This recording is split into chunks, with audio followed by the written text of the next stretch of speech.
I love things where the words that you use are actually describing not only what you think, but the process of being able to think.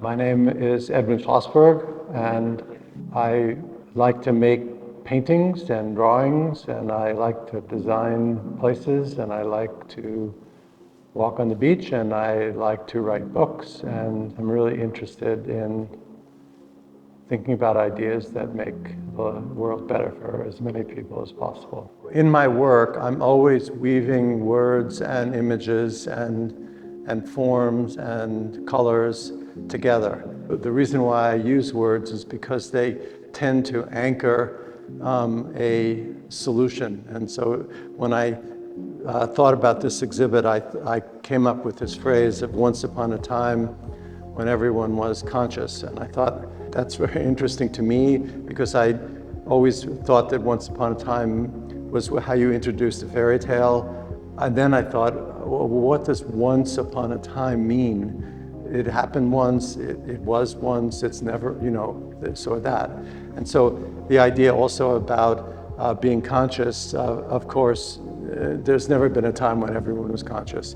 But the idea of the aspiration that we all have, that we're all in this world together and everyone's conscious and knowing what they're doing, I also find incredibly funny.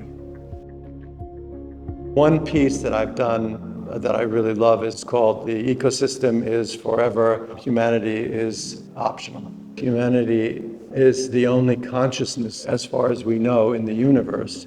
And so there is no knowledge about what the world is outside of it living in human beings' brains. The world will continue even if we destroy everything and there's no human beings left.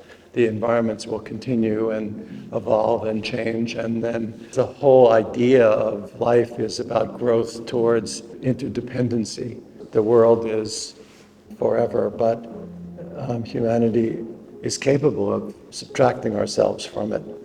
And interdependency is something that we haven't been thinking about as a group, as a people. We think about independency.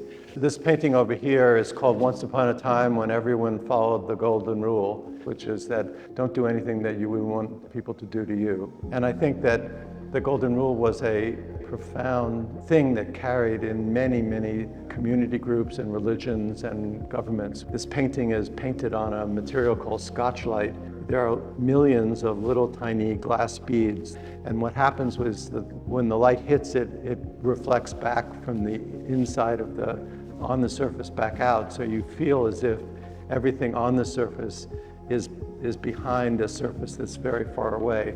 So it gives you this fantastic sense that you're looking at something that's really deep. You're looking into something that's dynamic and even it looks slightly like a digital universe. I've tried to work on making paintings that always look different depending on the light in the room, the time of the day, where you're standing in relationship to it. And because I think that that's such a interesting thing to feel like you and your positioning and your mood at the time and all the other things have an effect on how this painting can be part of your kind of psychic being. By making something that reflects idiosyncratic motion and behavior and absorption and how it looks to you different than it looks to me, and it looks in one way at 9 o'clock in the morning and looks different at 10 o'clock in the evening. That means that I've included your behavior in the way that I compose my work.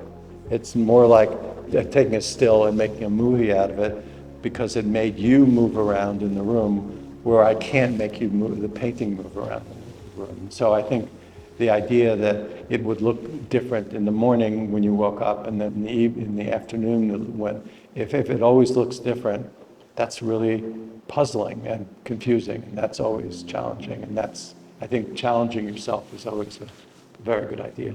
The reason why I make things is because I think it's very hard to talk about the kind of ideas that I find myself having.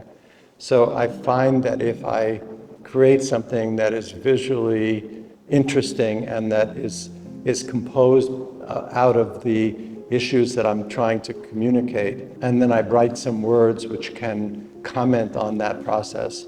The reason why we all live one way or the other is because of other people. We are always working either against them, destructive people, or with them. And so I'm always hoping to compose something that releases a kind of reverie about how interesting the world is and seeing it in a way that they've never seen it before.